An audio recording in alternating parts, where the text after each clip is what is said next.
Quando eu fui a primeira vez no Congresso de Missões da AME, que foi ainda quando foi lá no ginásio, no Curachique. Né? Foi lá. Uhum. Então lá eu assisti, eu me lembro que eu fiquei bem no fundo, era lotado, e eu comecei a ver os projetos missionários, né? E quando chegou no projeto missionário do Xingu, que foi apresentado todo o trabalho, eu digo, meu Deus, eu queria muito fazer esse trabalho. É isso? Isso ardeu no meu coração, sabe? Porque eu sempre pensava assim, por que eu vim ao mundo, né? Qual a missão? Me formei, sou farmacêutica, mas de que forma eu posso ajudar no reino sendo farmacêutica? Não só para a sociedade em si, né, no meu trabalho, mas como ajudar no reino com a minha profissão. Paz de Jesus, meus irmãos. Muito bom nós estarmos novamente aqui em mais um episódio do AmiCast, né? Até para centralizar vocês, nós estamos no meio do congresso, né? Do 16º Congresso Internacional de Missões.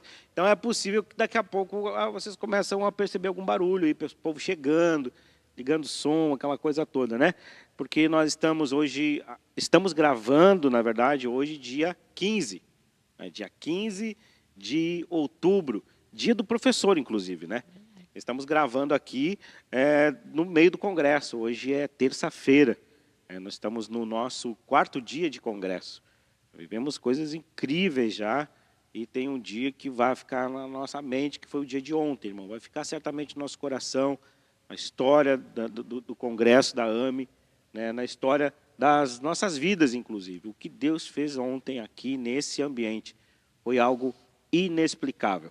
Mas daí você vai lá no YouTube, digita lá, né, 16º Congresso Internacional de Missões da AME, pega lá o 3º dia e acompanha lá tudo o que aconteceu. Deixa teu comentário lá, deixa teu testemunho, tua percepção em relação àquilo que você vai ver lá, certo? Nos acompanhe aí pelo Instagram, @ADLuzDasNações e @AmeLuzDasNações lá no Instagram. Nos siga lá, deixa lá teu comentário, deixa lá tua curtida também. Lembrando que nós estamos aqui em Sapucaia do Sul, na rua Everest Augusto Figueiredo dos Santos, número 92, aqui no loteamento Bela Vista, aqui em Sapucaia do Sul.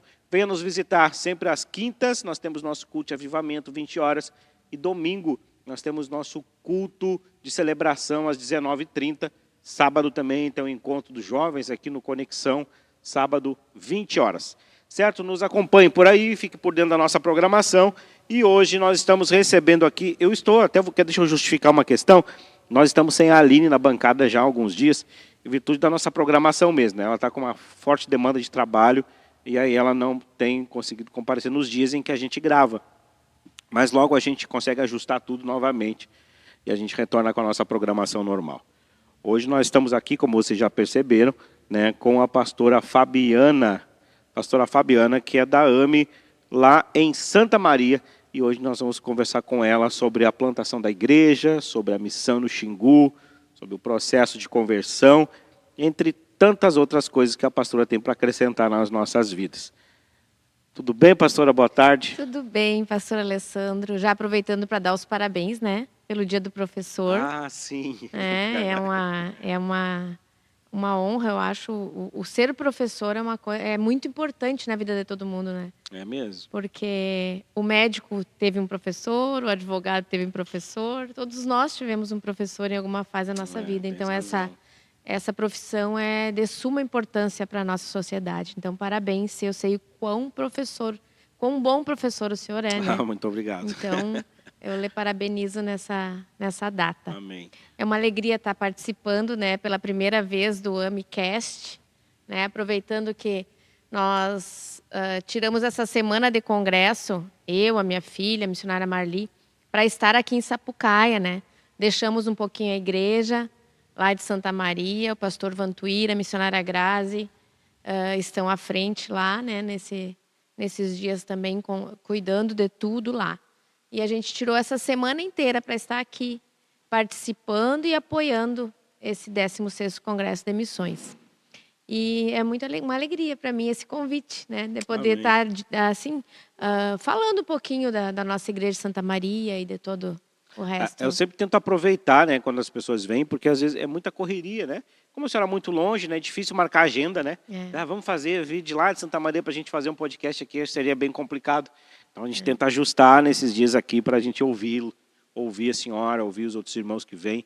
Nós vamos ainda gravar com o missionário Daniel, né, que veio do Nepal, vamos gravar com ele, vamos tentar gravar com outros irmãos, certamente. O missionário Irã vai estar aí O também. missionário Irã, ele deve chegar na quinta já, né? Nos próximos Esse dias aí curso. ele está chegando.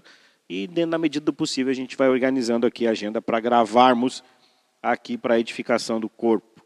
Então, o pessoal chegando aí, como eu falei, não se assustem com os barulhos, com os tamancos. Vai estar sem tamanco hoje, a irmã.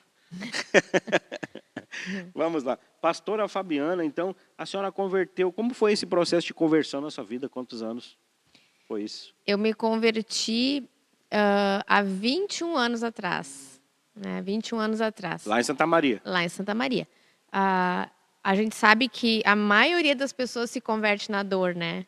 Em Sim. algum momento da vida, alguma coisa que viveu, algum problema grande que viveu. Quebranta, né? E Deus manda alguém até a gente, né, naquele momento, para tirar a gente daquele problema, daquela dor. E para dizer que a gente é uma escolhida, né, um escolhido dele. E cada vez que eu falo sobre minha conversão, eu me emociono muito. Porque foi um momento muito difícil na minha vida. Eu estava grávida do meu filho do meio, eu tenho 3 filhos. Então, eu sou pastora em Santa Maria, né? Não me apresentei assim. Eu sou pastora em Santa Maria, na Amilu Santa Maria, lá. E eu sou farmacêutica também, então eu tenho um laboratório de análises clínicas lá em Santa Maria. E no momento da minha conversão, eu estava grávida do meu filho do meio, do Lucas. Estava numa depressão muito grande, problemas no casamento, problemas familiares bem ruins. E Deus aproximou problemas também dentro. Eu falei da minha empresa porque o problema maior naquela época foi dentro da minha empresa, né, que eu estava vivendo. E acabou que embolou todo o meio de campo, como se diz, né? Era a minha empresa com problema, era a minha família ali com problema e eu grávida do Lucas. E as emoções à flor da pele, em Isso. virtude da gestação também. Foi um momento muito difícil da minha vida, muito difícil mesmo. Eu estava numa depressão, tinha pensado até em tirar minha vida, não conhecia Jesus. Era católica, né, de nascimento, assim. Não conhecia Jesus. Mas eu nunca fui idólatra de nada. Eu acreditava que existia Deus, sabe? Sempre acreditei num Deus que existia. E a minha oração, quando eu rezava, vamos dizer, eu dizia, Deus, eu só conheço Tu, eu não tenho santo, não tenho nada assim, eu só conheço Tu. Então, assim... E a senhora sabe que, na verdade, agora a senhora falando do catolicismo, tem muitos irmãos piedosos na Igreja Católica que foram responsáveis, são responsáveis por muito da literatura que a gente tem hoje. Com certeza. Né? Inclusive pela tradução da própria Bíblia, né? Então, naquele momento ali, grávida do Lucas, bem sensível mesmo, eu tive que sair de dentro da minha empresa por um problema ali de gerência, de societário. Eu tive que sair de dentro da minha empresa e trabalhar aluguei um outro local e fui trabalhar num outro local, mesmo continuava sendo proprietário da empresa, tudo, mas devido ao problema societário, eu tive que sair de dentro da minha empresa. Alugar um outro lugar e ir trabalhar fora dali, porque eu faço toda a parte de preventivos de colo de câncer, né? Toda a parte dos preventivos de câncer sou eu que faço. Então, peguei meu microscópio, aluguei uma outra peça, uma secretária, tudo, e fui trabalhar no outro local. E naquele local, uma secretária de um médico veio até mim, vendo a situação que eu estava enfrentando, já estava com barrigão, e ela disse, Fábio, tu não quer uma oração de um pastor? Não quer que... No ambiente de trabalho. Olha, deixa eu dar um parênteses para mim, pastora. Porque é uma coisa que eu insisto muito e que eu bato muito na tecla, com todas as pessoas que me conhecem sabem disso, é essa questão de não se dividir, porque não pode se dividir o cristão, o indivíduo religioso do indivíduo civil. Não existe como dividir. Não. Então, todo o ambiente onde nós estamos é um campo missionário. É um campo missionário. E a gente tem que estar sempre ligado, discernindo o tempo, o espaço. Eu peço para Deus sempre, quando eu saio de casa, eu digo, Senhor, que providencia em algum momento alguém que eu possa falar da Tua palavra, né? Alguma coisa. Alguém venha até mim ou que eu vá até a pessoa. E naquele momento a secretária do médico foi até mim e disse, tu não quer uma oração, tu não quer um pastor? Eu digo, olha, na situação que eu tô, pode ser, eu disse para ela, né? Eu não tenho... eu tô tão triste, eu tô tão deprimida, eu tô tão sem rumo, que pode trazer o pastor que tu quiser, né? E aí, como diria o Chavão, que todo santo ajuda, né? Não é nossa condição. O chavão esse. Eu digo, o que vier, vem, né? Vem bem. E aí ela realmente me levou até esse pastor, e esse pastor, no fim, eu congreguei com eles ali depois um bom tempo. E aí ele orou e ele foi e disse, não, Deus te escolheu. Tu tá fora da tua empresa, mas Deus vai te devolver tudo de volta. Tu não vai perder nada, porque tu é uma escolhida de Deus. E ali a gente começou o processo de conhecer Jesus, né? E em seguida eu sou muito intensa nas coisas. Quando eu vejo assim aquilo ali me ajudou, aquilo ali é bom, eu me entrego. Tenho um coração muito aberto, sabe, para isso. E eu me entreguei mesmo. Eu conheci Jesus num ano, final do ano, no outro ano eu já me batizei e eu queria aquilo tudo para mim. Porque eu vi as coisas começarem a mudar na minha vida, né? Sim. Vi tudo começar a mudar. E o meu filho mais velho, o Gabriel, na época tinha 6 anos, hoje ele tem 26 anos, ele me acompanhava por tudo, por todos os lugares que eu ia, o Gabriel ia comigo. Né? E igreja, tinha um lugar eu ia, ele ia junto. E ali eu conheci Jesus, e o Gabriel também ele era pequenininho, anotava tudo na Bíblia. Ele foi batizado, ele tinha 10 anos, né, o Gabriel. Ele tinha também assim ele entendeu, viu Deus de uma forma completamente diferenciada. O Gabriel era batizado na Umbanda, porque o pai dele era da Umbanda. Depois o pai dele também conheceu Jesus e foi todo. Depois Deus agiu em toda a família, né? O pai dele conheceu Jesus, aceitou Jesus, se batizou. Pai deles, né? Dos 3. E então ali foi um período onde eu conheci Jesus. A minha conversão foi uma conversão que Deus me tirou do poço, do fundo do poço, porque eu ia me matar. Com ele na minha barriga ainda, tá, sabe? Assim, aí no momento que a menina lá ministrou sua vida, ele apresentou o evangelho, tudo, teve alguma experiência assim sensorial, cósmica, alguma coisa transcendental, assim, de um sentimento, de um choro, de uma expressão de fé, alguma coisa? Quando ela veio até mim e trouxe o pastor? Sim. Sim, o que mais me marcou a minha conversão mesmo, foi eu entender que tinha pessoas que não me conheciam quando eu comecei a frequentar a igreja, e o que é importante dentro da igreja. Ninguém me conhecia. Ninguém me conhecia. E todas aquelas pessoas daquela igreja me abraçavam e vinham e diziam, nós vamos orar pela senhora. Nós vamos orar pela senhora. E eu fiquei assim, meu Deus, ninguém me conhece, como é que eles vão orar por mim? Sabe? Como é que eles vão me abraçar dessa maneira se ninguém me conhece? Então, foi um sentimento de pertencimento, assim? Isso, foi um sentimento de dizer, meu Deus, ninguém me conhece aqui. Como é que eles estão me tratando como irmão e dizendo que vão orar e vão jejuar e vão fazer tudo por mim? Sabe? Eu digo, isso aqui não é normal.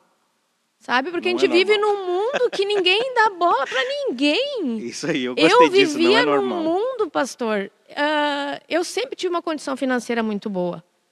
Só que aquele mundo fora de Deus, né, no mundo mesmo, ninguém se preocupa com ninguém a não ser a tua família, né? Sim. Um quer ser melhor que o outro. E tu entrar num lugar onde as pessoas que não te conhecem, nunca te viram, e que sabe um pouquinho da tua história por a gente falar, o pastor, né, ministrar ali, que estão orando, dizer, minha irmã, nós vamos estar orando por ti. Fica tranquila, as coisas vão mudar. Nós vamos jejuar por ti. E abraçar de uma maneira que tu via que era uma coisa sincera. Aquele sentimento de pertencimento eu nunca mais me esqueci na minha vida. Que lindo isso, sabe? pastor. Nunca mais. Tanto que quando eu fui dar o meu depoimento antes de descer as águas, que foi no tanque batismal, eu disse para eles, o que mais me chamou a atenção em tudo foi eu ser acolhida da maneira que eu fui, por pessoas que nunca tinham me visto e disseram, nós vamos orar, nós estamos juntos, nós estamos te apoiando. E tu vê que aquilo ali era sincero, sabe? Num mundo onde ninguém dar bola para ninguém, onde, no meu, pelo menos, que eu vivia, as pessoas, uma queria ser melhor que a outra, onde a condição financeira era o que mais importava, sabe? Mas é interessante mais que a senhora disse, sabe, não é normal, não era normal, né, na sua, na sua Não, realidade, as pessoas se importarem com as não. outras, né? Claro que a gente vive um outro tempo hoje, né? Hoje é outro tempo, isso vê 20, nem o WhatsApp não existia Pois naquela é. época assim, sabe? E, Então, e, ele e, tá e mandando hoje uma tu mensagem. percebe que existe sim um certo distanciamento entre as pessoas, por causa de um egoísmo, por causa de uma idolatria particular, né? Porque as pessoas se colocam sempre em primeiro lugar agora, É, depois o outro. E isso é uma coisa que contradiz a vida da igreja, que contradiz a vida missionária.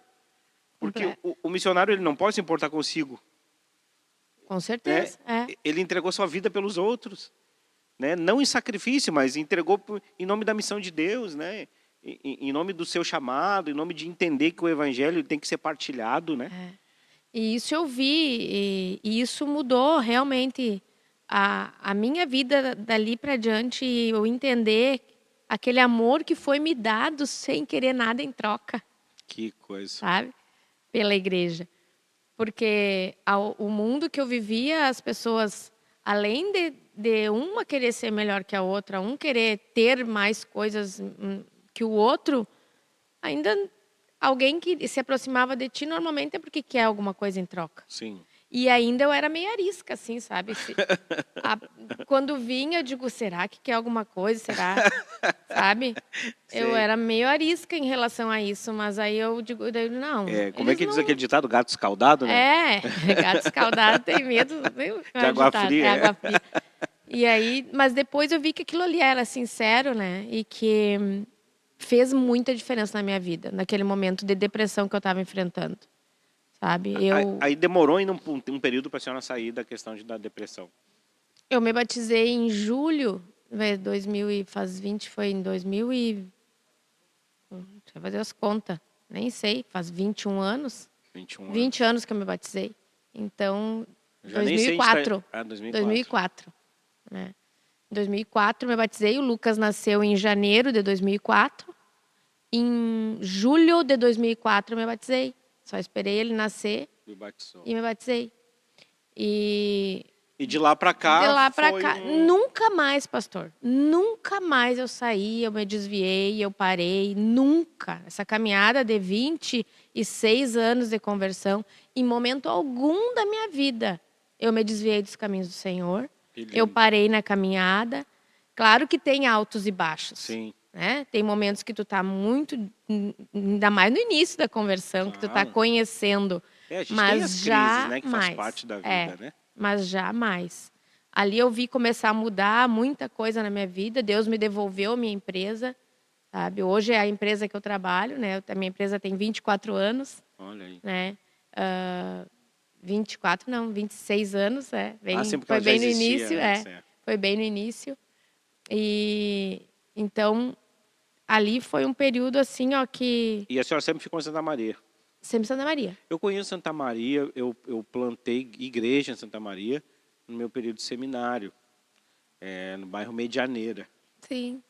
bem abaixo lá da paróquia, lá, umas 4 quadras para baixo da paróquia, sentido BR, assim, eu acho. Tinha uma BR, né, uma rodovia lá Tem. embaixo no fundo.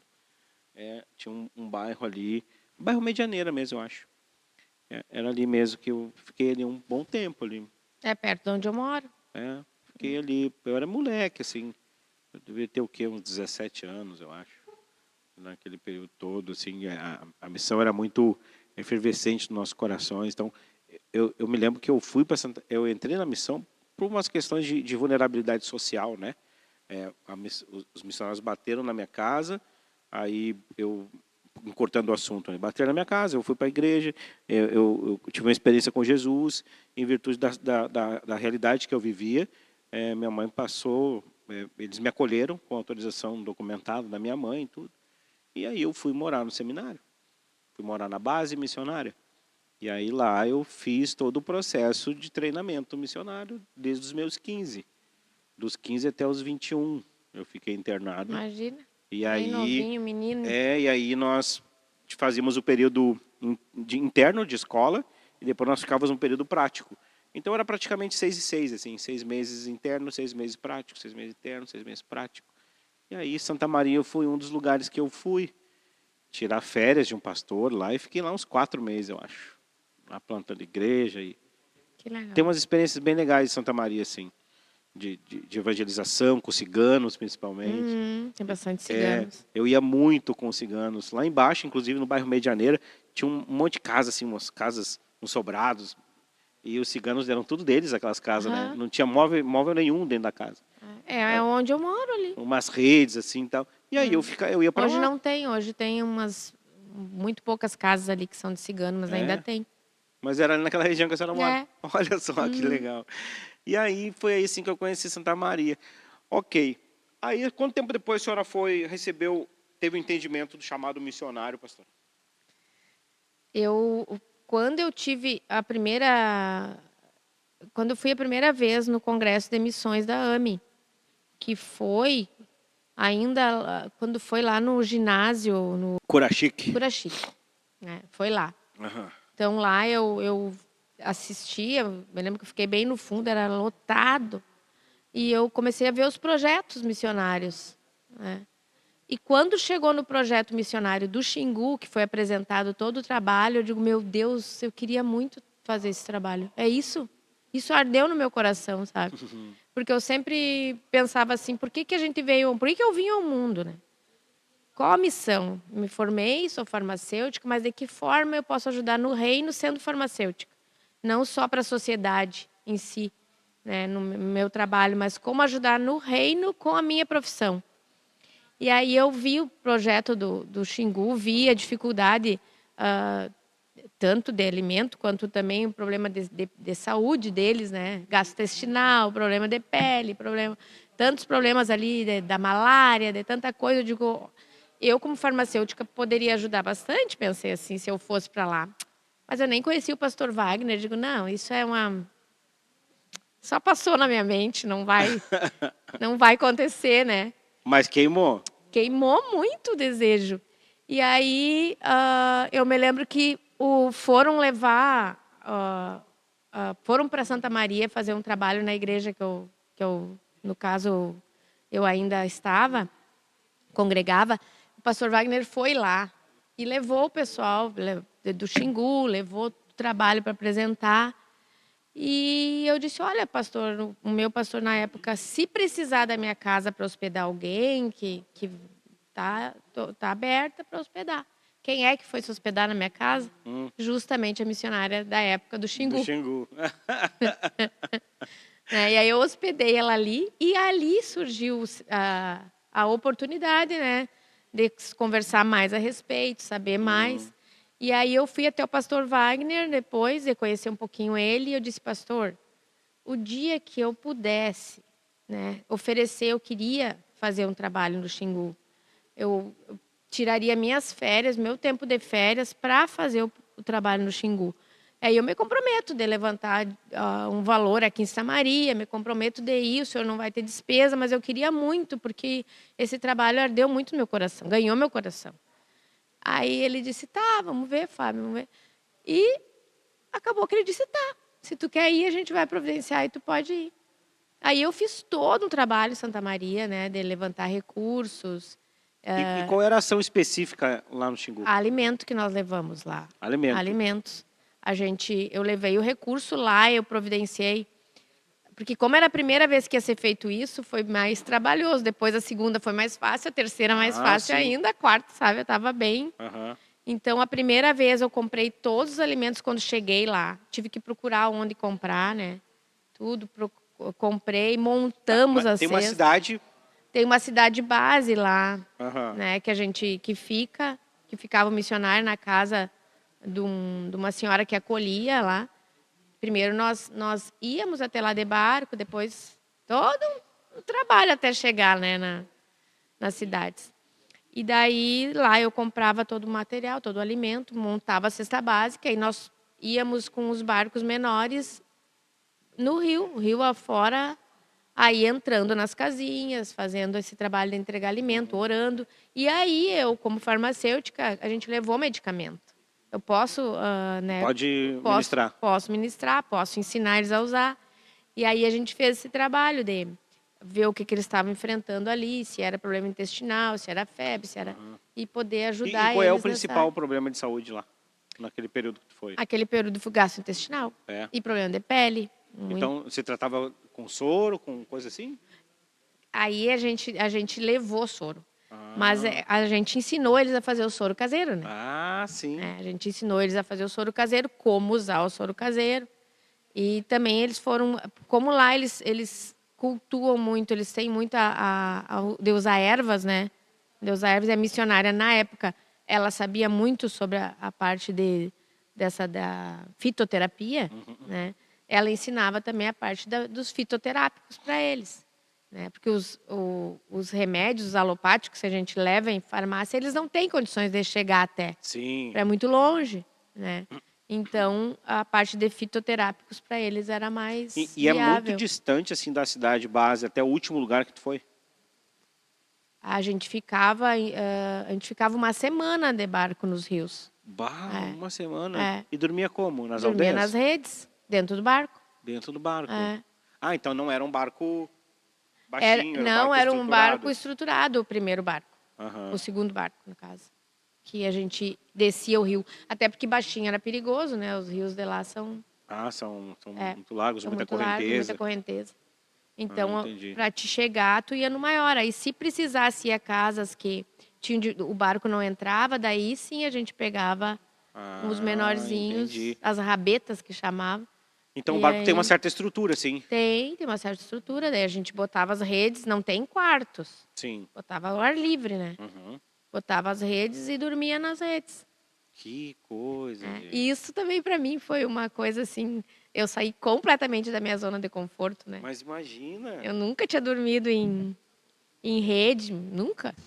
E eu me lembro que quando eu cheguei em Belém, que a gente sai de Belém, no Pará, um senhor que estava lá, que já tinha sido missionário lá, disse assim: a senhora tem certeza que a senhora quer ir? Tão branquinha. Tão branquinha, né? A senhora vai chamar muita atenção lá e tem a malária, e tem tanta coisa que a senhora pode pegar, tem cobra, tem isso, aquilo. Eu digo, não, eu vou ir. Eu vou ir, não interessa a malária, não interessa, eu vou ir. Eu cheguei até aqui, não interessa nada. Cheguei até aqui, eu vou. Né? Não tinha medo nenhum, pastor. Não tinha medo nenhum. Nenhum. Sabe, diante de Deus, não tinha medo nenhum. E nesse primeiro dia, nessa sua primeira expedição, Xingu, qual foi a experiência que mais marcou? Meu Deus, quando eu cheguei, quando a gente pegou o rio abaixo para chegar nas casinhas, aquelas casas que não tem porta, não tem janela, não tem nada, com fresta, que pode cair naqueles rios as crianças, como vi que caíram. A criança que era... Todos os dias morria alguma criança. Meu Deus. Porque é no meio do rio, não tem estrada. As casas são, né, é ribeirinho. À margem do rio, Então, se um pai e uma mãe se descuida... E moram já de propósito à beira do rio por causa do acesso, que é mais fácil. Porque daí, aquela época que a gente foi, normalmente vai nas cheias, né? Na época de cheias, que é ali abril, maio, é época de chuva, de inverno para eles. Ali é a maior dificuldade de alimento, porque como o rio está muito cheio, eles não conseguem pescar, né? Não tem tanto acesso ao peixe. Porque o que eles se alimentam? Peixe, a farinha de mandioca, né? Lá o búfalo, que às vezes alguns lugares melhores, assim, que tem algum pedacinho de terra, tem búfalo, mas eles se alimentam do peixe e da farinha. Eles não têm um fogão, eles não têm uma geladeira, eles não têm luz elétrica, eles não têm nenhuma estrutura. E eles têm uma plantação básica, assim, temperos, em alguns hortaliças. lugares eles têm, que tem a terra, né? Eles têm a plantação das mandiocas. Aí tem tempero, eles usam muito, né? Como eu digo, fitoterápicos, ervas. Sim. Então, mas tem outros lugares que não tem nenhum acesso à terra, então eles não têm realmente nenhum plantio, a não ser se alguns quiser plantar em vaso, né? Que não tem. E aí aquele lugar que a gente chegava com alimento era uma festa. Porque eles não têm outro recurso, Não. nem artesanal, nem Não. nada. Mas não tem. Que coisa. Não tem. Então, praticamente não tem dinheiro. Não tem. E o que me chamava atenção é, tipo, a gente levava uma cesta ali com básico, uma cesta bem boa mesmo, inclusive charque a gente botava, né? Porque como não tem geladeira, Sim. tem que ser o charque ou enlatados, né? Aham. Então a gente botava o charque. E bolachinha recheada, as crianças eram desesperadas por uma bolacha recheada. Meu Deus do céu. Desesperadas quando elas viam. Gente, E os pais e as mães pelo feijão, sabe? Pelo feijão e o arroz. Que eles cozinham em fogãozinho com brasa, né? aham. Carvão. Não tem o gás. Meus irmãos, olha, é quase inacreditável para a gente que vive aqui, É. onde a gente tem todos os recursos, as pessoas viverem sem dinheiro. Olha isso. Eu acho que isso é inconcebível na nossa cabeça hoje. A gente que vive assim muito urbanizado, muito capitalizado, a gente imaginar que as pessoas elas moram tão distante a ponto de não manusear dinheiro. Não. E tive uma casa que a gente chegou, várias, tem vários testemunhos assim de lugares que a gente chegou, mas uma casa onde tinha uma mãe com um bebezinho recém-nascido. Acho que tinha uns 2 meses, 1 mês e pouco. E ela tinha mais 5 filhos e aquele bebezinho. E a gente chegou nessa casa e o pai, não sei do pai de quantos ele era, né? Mas do bebê que recém tinha nascido, eu sei que ele era pai. Tinha saído para caçar. Porque além do peixe que eles comem, eles pegam o barco e vão caçar outro tipo de bicho, né? E aí aquele pai não tinha voltado. Já fazia 1 mês e pouco que ele tinha ido caçar, nunca mais tinha Meu voltado. Deus. Então a mãe não sabia se tinha morrido, se tinha abandonado, porque abandonam. Sim, É muito abandono. filho. Pensa no que eles vivem sem nenhuma condição. E Ainda não tem tem que esse prover vínculo. sustento. Não tem, sabe? Bah. E tava aquela mãe, eles dormindo tudo 3 numa rede, ela com o bebezinho, ela desnutrida, que tu via desnutrida. Aquilo ali dá um desespero na gente, pastor. Um desespero, porque tu te sente assim, ó, completamente... Não tem o que tu fazer, a não ser aquele alimento que tu tá levando. Aí a gente daquela casa deixou 3 cesta básica. A gente levava rede, deixou lençol de rede, deixou roupa, sabe? Mas tu sai de lá pensando naquela família. Sabe que o recurso vai acabar, né? Vai acabar. Vai acabar. E aquela mãe com aquele monte de filho vai fazer o quê? Sabe? Então, muitas casas que a gente chegou era assim.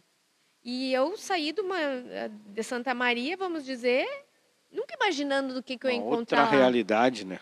Nunca imaginando o que ia encontrar lá. Então, eu chorava muito. Eu vi aquilo, eu dizia, meu Deus do céu, o que a gente vai fazer? Não consegue fazer nada por eles, a não ser um momento de alento. Mas mesmo assim, aquela cesta, aquele carinho que a gente dava, aquela oração que a gente fazia, eu tenho certeza que no coração daquela mãe movia algo muito diferente, né? Daquela pessoa que estava ali. Sim. No caso, Deus lembrou de mim. Deus enviou missionários dentro da minha casa para orar por mim cuidado, e me trazer né? o alento, né? A senhora voltou a reencontrar alguém em uma das viagens? Sim. Depois daquela a gente fazia sempre o mesmo trajeto. Tinha alguns lados, porque lá é cheio de braços o rio, né? Então, às vezes, nós arrumávamos os outros, mas tinha uns lugares que sempre a gente chegava nas mesmas pessoas, né? Para encontrar. E quando eles sabiam que os missionários estavam, não tinha telefone, mas era, sabe? Dava um jeito de comunicar. Que nem ontem que o pastor falou do cheiro me lembrei disso, né? Quando o cheiro da panela, quando eles começavam a cozinhar do aroma da comida, as crianças brotavam, né? Ontem o pastor comentou Sim. que ele achou pouca criança e o missionário disse, não, calma, pastor, quando a comida começar a cheirar... um vapor aqui. E lá era quando o barco começava a descer, sabe? Um avisava o outro e a gente via que eles abanavam e pediam que a gente chegasse. Mas não tinha para todo mundo, né? Para todos os que estavam ali. Então, tudo me marcou muito. A condição de não ter alimento, a condição de não ter um pai provedor, um sustento, aquela mãe cheia de filhos. Meu Deus. Aqueles problemas de saúde, de pele, que eles tinham muito. Andavam peladinhas. Ouvindo a senhora falar, eu me lembro de 2 histórias. Uma história do indivíduo o Schindler, né, da lista de Schindler, não sei se você conhece a história, Segunda Guerra Mundial, que ele acabou comprando, né, muitos trabalhadores judeus e livrando eles da morte. Inclusive tem um memorial e tem inclusive descendente daquele episódio ainda vivos, né? Isso que é espetacular, o que aquele homem salvou de gente, e ele salvou aquilo que ele podia salvar. Eu não vou conseguir salvar todo mundo, mas o que eu puder, eu vou salvar. Foi a mesma fala de uma outra história, de um outro empresário inglês que resgatou as crianças judias da Segunda Guerra. Que tem um filme, inclusive, na plataforma, acho que é na Prime, tem um filme, é Uma História, é o nome do filme, que conta a história do resgate das crianças que ele praticamente comprou, assim, né, dos alemães, e para poder livrar. Então, ele trazia de vagão de trem, ele colocava um trem, enchia aquele trem de criança e trazia até onde dava, assim, sabe? E no final da história, assim, agora na filmagem, os descendentes, os idosos que ele salvou. Idosos, que é lindo de ver. E a gente sabe que ali houve muita conversão, né? Foi construído casa também lá. Tem pessoas que o pastor, a AME enviou recursos também, né, para construção ali. De casas. Então, foi um trabalho muito bonito lá. Hoje eu creio que... Porque aonde entra o evangelho, há mudança. A senhora pretende voltar? No Xingu? Ou tem a ideia de outro lugar? Eu estava dizendo ontem para o pastor, o trabalho do Daniel no Nepal, ele me ganhou meu coração também, sabe? Eu fiquei assim com aquelas mulheres no período menstrual, que tem que ficar que nem os bichos naquelas casas. Aquilo ali, assim, ó, eu acho que realmente a ideia que ele tem e que está orando para que Deus dê um local para que essas mulheres acolher essas mulheres, vai ser uma coisa que no céu, quer dizer, no inferno já está um rebuliço, como diz, né? Mas no céu, acho que é uma coisa que Deus... Até para vocês entenderem, irmãos, o episódio da próxima semana vai ser com o Daniel, e a gente vai contar um pouco melhor essa história para que você entenda daí como é que funciona tudo. Mas já que a gente falou sobre isso, é importante que você saiba que lá as mulheres no período menstrual elas são consideradas impuras. Então elas são jogadas dentro de umas casinhas, parece casinha de cachorro até, né? Pequenininhas, baixas, e aí não tem ventilação, as mulheres têm que se aquecer, e aí acende uma fumaça lá dentro, fica intoxicada, ou morre de infecção porque não tem higiene adequada. Elas não têm absorventes, né? Elas usam panos, e aqueles panos ficam ali, contamina o útero, e realmente dá uma infecção no útero e não tem cura, né? E aí você que vive aqui, né, irmã, sabe como é que é uma consequência de uma infecção urinária. A infecção que elas pegam é algo muito mais absurdo, muito mais violento. Né? Direto no útero. Dores e febre e tudo, né? Então, o Nepal... Eu ia para a África, né? No fim, deu tudo errado, eu não consegui chegar, não consegui ir. Mas Deus... sim, a senhora ia para Uganda agora. Eu ia com o pastor. Foi tudo programado, passagem comprada, tudo. Na última hora deu tudo errado, eu não consegui ir. Mas o trabalho do Nepal é um trabalho que chamou, assim, ganhou meu coração. E que se Deus providenciar que eu consiga ir, é um lugar... o chamado missionário é maior que o meu chamado pastoral. Hoje eu sou pastora lá da igreja, né? Pastorei a igreja, mas o chamado missionário é muito forte dentro de mim. Muito, muito, muito. E... Só sabe que meu coração, isso não é segredo para ninguém, meu coração ele queima muito pelo Ceará. Pelo sertão.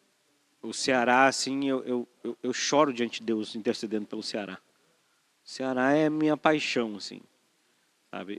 Ainda mais quando eu estive em Juazeiro do Norte, porque eu descobri que só no entorno de Juazeiro tem mais de 200 povos ainda não alcançados pelo Evangelho. Mais de 200 povoados. Imagina. Cada povoado lá tem 150 pessoas, 200 pessoas, 30 pessoas, alguns, mas que nunca chegou um missionário. Aqui dentro do Brasil.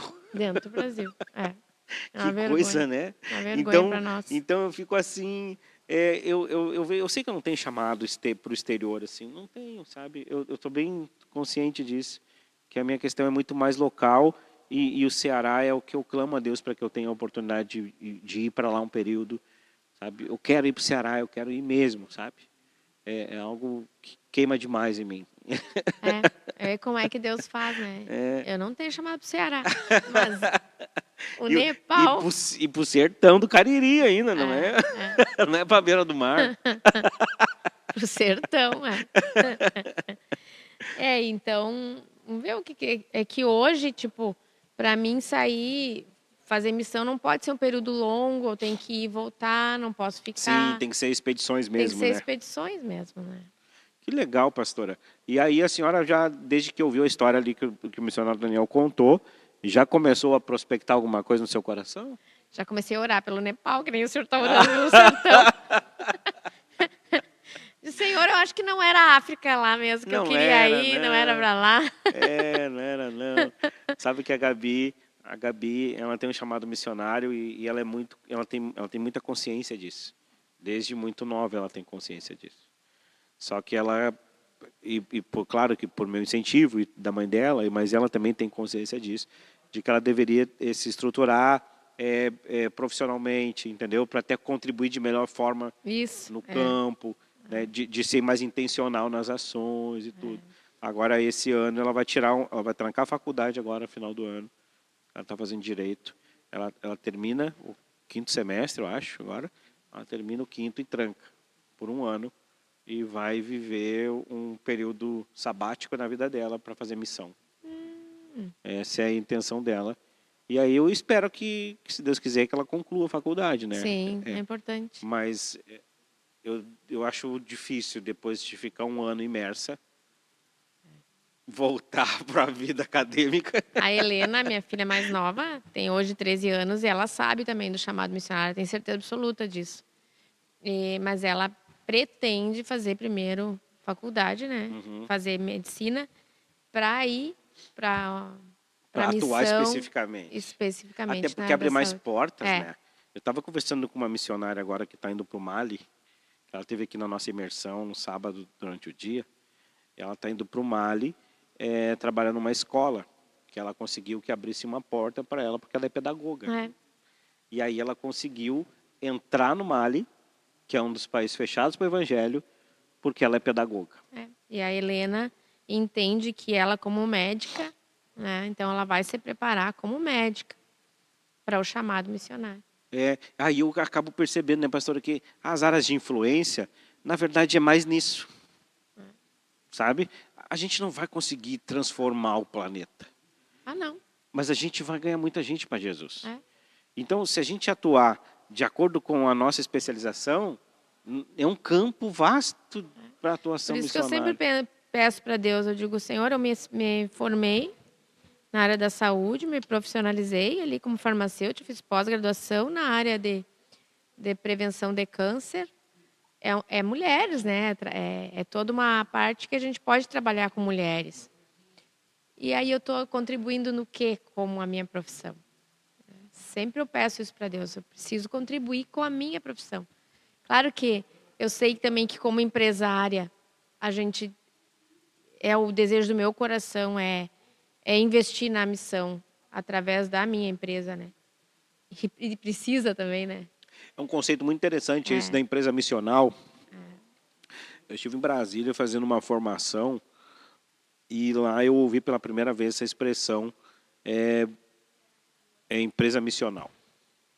O pastor lá, ele faz treinamento de empresários para a visão missionária. E aí, então, ele incentiva os caras a criarem empresas específicas, rentáveis, e aí todo o recurso dessas empresas são destinadas para a missão. Mas, é claro, tem a tua, né? Tem a tua empresa que tu toca, a tua vida, mas ele faz tipo assim um hub. Vários empresários então se unem e abrem uma outra empresa e aquele recurso daquela empresa é especificamente para a missão. Mas o senhor não viu o filme A Forja? Não vi. Então, no filme, nesse A Forja, o empresário que se destaca lá, o empresário que é o principal no filme, o ator principal, a empresa dele, 10% o dízimo da empresa, ele investe em missões. Então, ele tem na empresa um mapa do mundo e os locais que ele investe, a empresa dele manda entendi. recursos e, tipo, ele faz coisas para mandar, tipo Sim. garrafas, tudo. São coisas que ele destina para mandar para os lugares, assim. Uhum. Então, 10% da empresa dele, o dízimo da empresa dele é para missão. Tu Então, para vê. vários países, ele tem ali o mapa, os locais que a empresa dele alcança. Ah, eu quero ver esse filme ainda. E isso ali, quando eu vi aquilo ali, eu digo, meu Deus, é isso. A gente tem que pegar o dízimo da empresa, né, e investir em missão. É a contribuição da empresa, Sim. né? A Interessante. contribuição Uma ideia. não é a Eu do acho que eu ouvi alguma coisa semelhante a isso já, mas eu não sabia que tinha no filme. um filme. É. Aquilo ali, quando eu vi, eu digo, meu Deus, é isso que um dia eu quero fazer. Sabe? Muito legal. Pastora, onde é que é, qual o endereço da igreja de Santa Maria? Eu não conheço a igreja, na verdade, porque O senhor tem que ir lá, né? quando nós fomos para o hotel, né? Agora que eu me lembrei. O senhor tem que ir lá, nós temos que combinar. A igreja fica na rua Radialista Oswaldo Nobre. Lá tem um quartel bem na frente, o quartel do parque. Então, bem na frente da nossa igreja. Então, o ponto de referência No é quartel. em frente ao quartel do parque. Olha só. É bem numa E esquina. vocês estão lá desde o início? Desde o início, desde o ano 2020.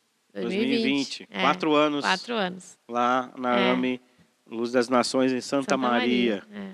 E lá com a senhora está o pastor, então... O pastor Vantuir e a missionária Grazi. O pastor Vantuíra é sempre bem calado, né? Bem calmo. Ele é muito sábio. O É. ministério dele é o mestre, sabe? É aquele que gosta de ensinar, Que legal. né, ele é quieto, mas é o ministério do mestre. O mestre é mais, né? Então, ele é uma pessoa que, nossa, assim, que Deus colocou ele do nosso lado, ele, a esposa. E eles são as pessoas incríveis, assim, sabe? Que a gente aprendeu a amar e respeitar, se respeitar. Eu falo com ele, ó, pastor, o que o senhor acha disso? Não, pode ser, vamos. Então, é uma igreja pequena. 4 anos a gente tem. Sendo que nós abrimos em pandemia. 2020 pandemia, Pois 21 é. pandemia, 22 pandemia. Né? Foi em 3 anos que foi assim de... Uhum. E então demorou para a igreja engrenar, porque um pouco ali era fechada, um pouco era live, um pouco, Isso. sabe? Dificuldade foi, né, Dificuldade. de fazer tudo, né? Muita De dificuldade. live e tudo, sem a gente Até saber o que fazia. Eu conversei com o pastor Wagner, pastor, mas nós vamos abrir em plena pandemia, o que o senhor acha? Não, abre, Fábio, abre as portas. Depois tu vai administrando conforme. Então, a gente tem 4 anos e é difícil a obra, muito difícil. Eu digo, pastor, o senhor não devia ter me pedido para abrir. Mas a senhora enfrentou mais desafio por ser mulher? Muito, pastor. Teve preconceito também? Muito. Não só teve, como tem. Tem. Porque líder, eu como pastora presidente da igreja lá em Santa Maria, mulher. Assembleia de Deus. Bah. Tá? Tem isso aí. Assembleia de Deus, Luz Tem das mais Nações. esse peso. Uma mulher. E eu já liguei para o pastor Wagner, falo isso aqui. Liguei para o pastor Wagner e disse, pastor, chorando, pode me tirar, pastor? Me tira da liderança. O senhor pode colocar o pastor Vantuir na liderança, eu saio. Porque eu tô vendo que a obra não vai para frente porque eu sou mulher. Sabe? Eu tô vendo que parece que a coisa não engrena porque eu sou mulher. Que coisa, pastor. E o pastor disse de Mas a jeito senhora já nenhum. teve afronta assim, direta, assim? Muita, pastor. Por parte de membros ou por parte de outros líderes? De membros não, né? Porque eles estão lá. Mas é que às vezes tem uns cabritos, né? Eu vejo que não há o respeito que deveria ter. Entendi. Eu sinto muito isso na parte hoje, vamos dizer, até hoje, falta um respeito às pessoas por eu ser mulher, parece, sabe? Por eu estar na frente sendo mulher. E por externo, então, nem se fala, né? Vai lá naquela igreja, onde a mulher quer... Sim, vai aí já lá tem naquela... vários adjetivos, Porque termos quando a gente pejorativos. abriu, tudo quando tu abre que é o novo, não vai durar, vai isso fechar, aí. né? Imagina o pastor Wagner botar uma igreja lá em Santa Maria. Não vai durar, vai fechar. Ainda mais uma mulher liderando. Então, enfrento isso, enfrentamos, porque o pobre do pastor Vantuir, que está na retaguarda, né? Também. A senhora sabe em que posição está no nível de altar de idolatria no Brasil, Santa Maria? Não. Pois é, agora que me ocorre, porque eu não sei se ela não está entre os 7 do Brasil, altares de idolatria. Eu sei que Juazeiro é o terceiro, eu acho, Aparecida é a número 1. Pois é, Santa Maria eu acho que estava, eu vou fazer esse levantamento. Eu não... Vou fazer esse levantamento porque eu me lembro da história, lá por os anos 90, 92, que lá foi o auge da nova era, né? Santa Maria. E aí lá que começou no Rio Grande do Sul o grande movimento de batalha espiritual contra os Trevisan. Isso. Né?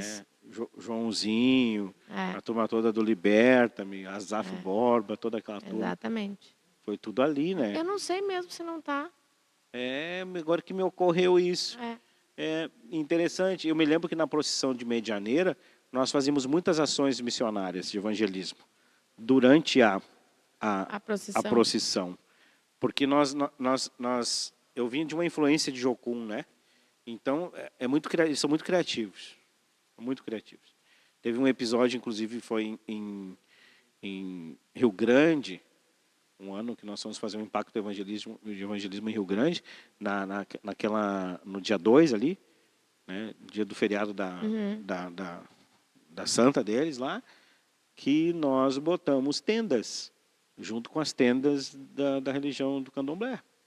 Nós botamos nossas tendas com as placas escritas assim, consulta espiritual grátis. Aí tinha uma turma em torre de oração e a outra turma sentada, tudo de turbante branco. Sentados. Assim. Mas olha só. Aí as pessoas vinham para que consulta. boa estratégia. Aí as pessoas vinham para consulta e ali começava o processo de evangelismo. Pegava na mão, falava de Jesus, falava do amor de Deus, falava... Que estratégia, e né? coisas semelhantes nós fazíamos na procissão lá de Medianeira também. Uma boa estratégia. Os jocumeiros são muito cara dura. Então... Eu conheci a Jocum ali de Curitiba, de Almirante Tamandaré, né? Isso, lá do Cote, do Almerich lá também. Então, ali em Santa Maria, a igreja está há 4 anos. Então, é uma igreja nova, mas a gente já viu muita... Já teve batismos, uns quantos. Sim. E vai crescendo, né, vai pastora? crescendo. É lento, mas eu sempre me lembro que o pastor Wagner disse... Hoje a igreja aqui tem 19 anos? Não sei quantos anos tem a não sei também. Mas eu acho que já tem uns 19. Tem 16 que tem congresso, deve ter uns 19, mas 20. vocês também têm relação lá com o Jaguari, né? Sabe que pouco me encontro com o pastor de Jaguari? É mesmo? Porque eu acho que ele corre lá, eu corro aqui. Sabe? Porque todo mundo trabalha. Ninguém na AME de Santa Maria, a gente não tem ninguém que não trabalhe no mundo secular. Sim. Né? Então aí passa que diminui muito, a gente só tem final de semana mesmo para... A senhora sabe que alguém me perguntou na rede social se nós faríamos uma imersão em Santa Maria esse ano. Esse ano eu disse que talvez não, quer dizer, provavelmente terminando que não. O ano, né? Mas me perguntaram lá no Instagram se nós faríamos uma imersão. Mas vamos combinar para o ano que vem, já Santa vamos Maria, deixar organizado. Até porque daí o povo de Jaguari também vem, né? E dá para unir todo mundo. Porque a gente fez o congresso, fez aquele em 2023, né? A gente fez aquele intensivo de missões lá em Santa Maria e foi uma benção, né? O senhor ministrou, foi uma benção. A gente podia pensar, né? Pro ano que vem a gente organizar uma para aquela região lá também. Outros irmãos que pediram também, que me chamaram no Instagram, irmãos mais da área das missões também pediram. Aquele entorno de missões ali, Santo Ângelo, Ijuí, Catuípe, aquela região toda ali. Muitos irmãos perguntaram se nós faríamos alguma coisa para lá também. Daqui a pouco, né? Daqui a pouco a imersão missionária se torna um evento itinerante para essas regiões, né? Interessante nós pensarmos sobre isso. Meus queridos irmãos, hoje nós falamos aqui com a pastora Fabiana. Pastora, eu nunca perguntei o seu sobrenome. Ramos. É Ramos. A gente sempre chama de pastora Fábio, a gente nunca fala o sobrenome. A gente está aqui com a pastora Fábio. Eu vou pedir que ela deixe agora as suas considerações finais, mandando um recado para vocês, uma palavra que tem no coração dela, para que a tua vida seja edificada, apesar que eu acredito que já tenha sido, diante de toda essa conversa que nós tivemos aqui, das experiências de fé. Primeiro, reiterando a minha alegria de estar aqui, né, com com o senhor, pastor, para falar contigo, né? Porque a gente é Isso. quase da mesma idade. Contigo, Exatamente. pastor Padilha, e agradecendo, né? E assim, ó, é uma alegria eu poder contar um pouquinho da minha vida, porque eu falei que quando eu me converti, quando eu falo sobre a minha conversão, meu olho lacrimeja, porque eu me lembro de quão triste eu era sem Jesus, como a minha vida, mesmo tendo tudo, né, tendo recursos que as pessoas acham, a pessoa tem uma boa condição financeira, ela é feliz, né? Sim. Então, mesmo eu podendo dizer que eu sempre tive tudo, nunca me faltava nada, mas não tinha Jesus. Então, a minha vida sem Jesus foi uma vida vazia. Tinha tudo, mas não tinha Jesus no meu coração.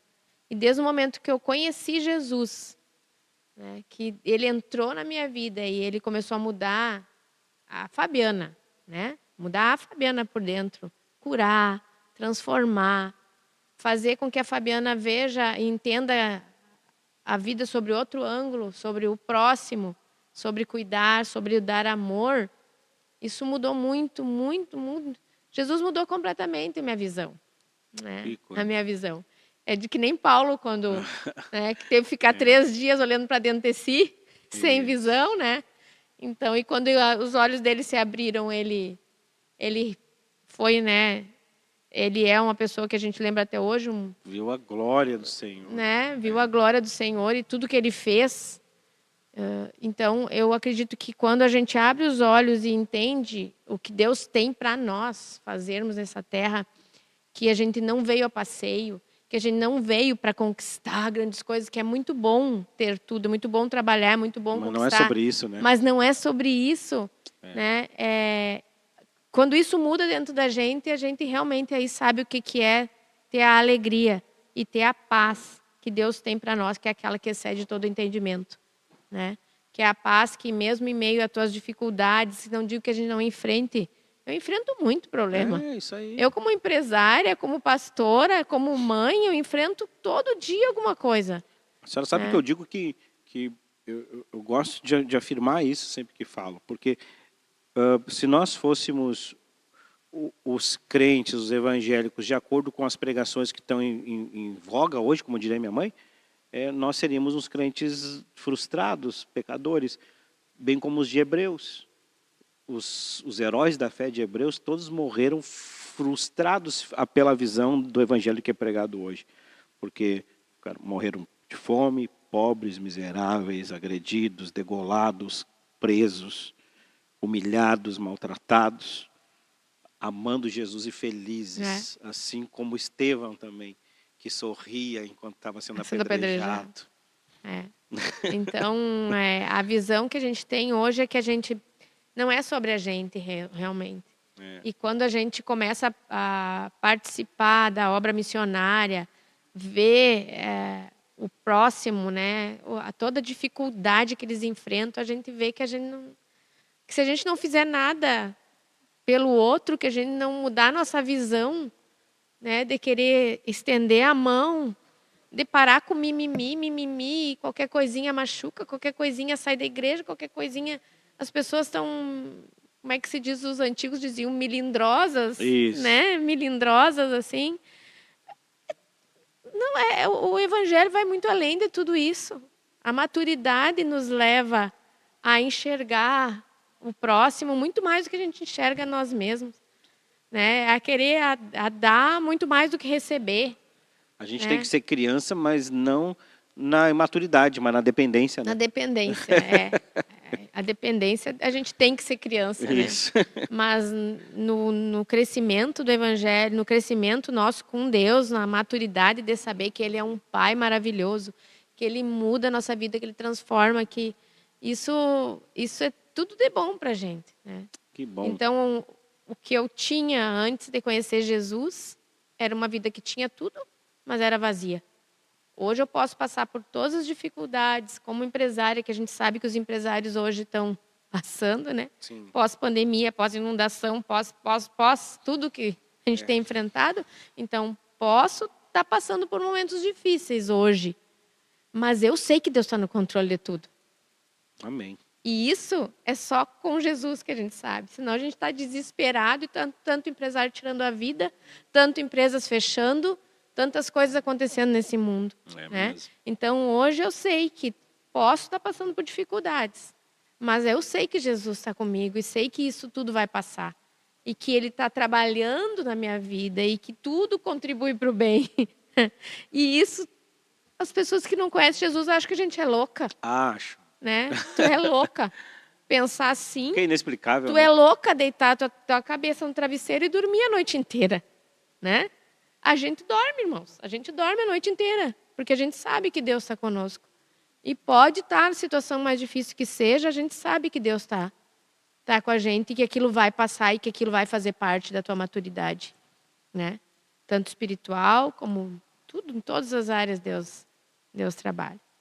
Amém. Amém. Um prazer falar aqui com a pastora Fabiana Ramos, da AME Luz das Nações de Santa Maria. Logo você vai poder conhecer lá, se você ainda não conhece. Liga para lá, vai lá propor uma visita, vai lá conhecer. Né? Tu acompanha na rede social, lá no Instagram da AME Luz Santa Maria. Você vai ver lá que tem os jovens lá sempre ativos, publicando uma foto, postando um resumo do culto. Isso é muito bom.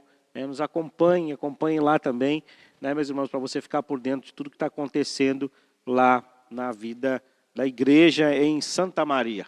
Um abraço para a senhora pastora, para a família, obrigada, para o Dani, para a turma toda. Pela oportunidade de dividir um pouquinho da minha vida, né? E eu sei que eu posso abrir meu coração, porque Amém. A gente faz tudo por Deus e para Deus. E tudo que eu passei, o meu testemunho é para edificar o Senhor, né? É Deus na minha vida, então eu agradeço. Agradeço ao Senhor, né? E agradeço a AME, e agradeço a todos que vão parar em algum momento para nos ouvir, né? É isso aí. E mais, os irmãos de Santa Maria aí. Vamos organizando que vem, de repente a gente vai para aí, leva uma máquina, né? E a gente senta aí, faz um baita de um bate-papo, conhecer a história de muita gente de lá da região. Irmãos, todas as nossas histórias, tudo o que nós vivemos com o Senhor serve para a edificação do corpo.